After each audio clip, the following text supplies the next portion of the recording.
Dewan Perwakilan Rakyat Kabupaten Aceh Tenggara menggelar rapat paripurna masa sidang pertama tahun 2024. PJ Bupati Aceh Tenggara diwakili Pelaksana Tugas Asisten Perekonomian dan Pembangunan Ali Surahman mengatakan dalam nota laporan pertanggungjawaban pelaksanaan APBK tahun anggaran 2023, Pemkab Aceh Tenggara menyampaikan upaya maksimal yang dilakukan dalam penyelenggaraan urusan rumah tangga daerah, pengelolaan keuangan, pembinaan dan peningkatan kinerja aparatur pemerintah, serta fungsi pengawasan untuk meningkatkan kesejahteraan masyarakat. Pada rapat paripurna ini juga dilakukan penyampaian kebijakan umum anggaran dan plafon anggaran sementara KUA, PPAS tahun 2025 serta rencana pembangunan jangka panjang Kabupaten Aceh Tenggara tahun 2025-2045. Melalui rapat paripurna ini diharapkan DPRK dapat memberikan persetujuan.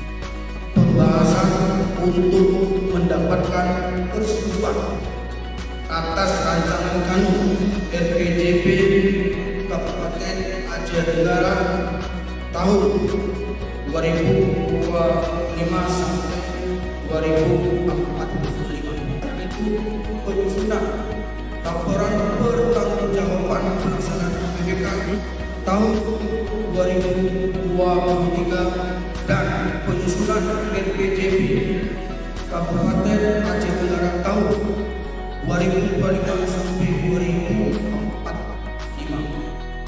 Dalam pandangan umum, Wakil Ketua Fraksi Hanura Perjuangan Bangsa Muhammad Mufti Deski menyampaikan beberapa tanggapan atas laporan penyelenggaraan pemerintah daerah Kabupaten Aceh Tenggara tahun 2023 sekaligus pengharapan atas rencana pembangunan jangka panjang tahun 2025 sampai dengan 2045. Di antaranya adalah peningkatan program perekonomian masyarakat, mutu pendidikan, pelayanan kesehatan, pendidikan agama, hingga penegasan agar Pemkab dapat menyelenggarakan program pemerintah yang bebas korupsi, kolusi, dan nepotisme.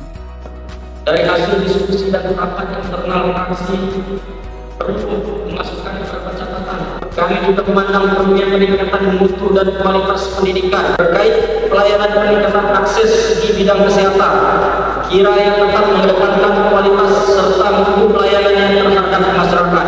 Pendidikan agama bagian faktor utama untuk menunjang pembentukan moral yang berkarakter unggul. Kami juga memandang perlunya pengelolaan pemerintahan daerah yang berorientasi pada hasil yang bersih dari KKN. Dalam rapat paripurna masa sidang pertama tahun 2024, secara bergantian fraksi-fraksi di DPRK memberikan pandangan. Rapat paripurna Jumat 22 November 2024 diskor sekitar jam setengah 8 malam untuk dilanjutkan kembali Sabtu 23 November 2024 malam. Tim Liputan Diskominfo Aceh Tenggara.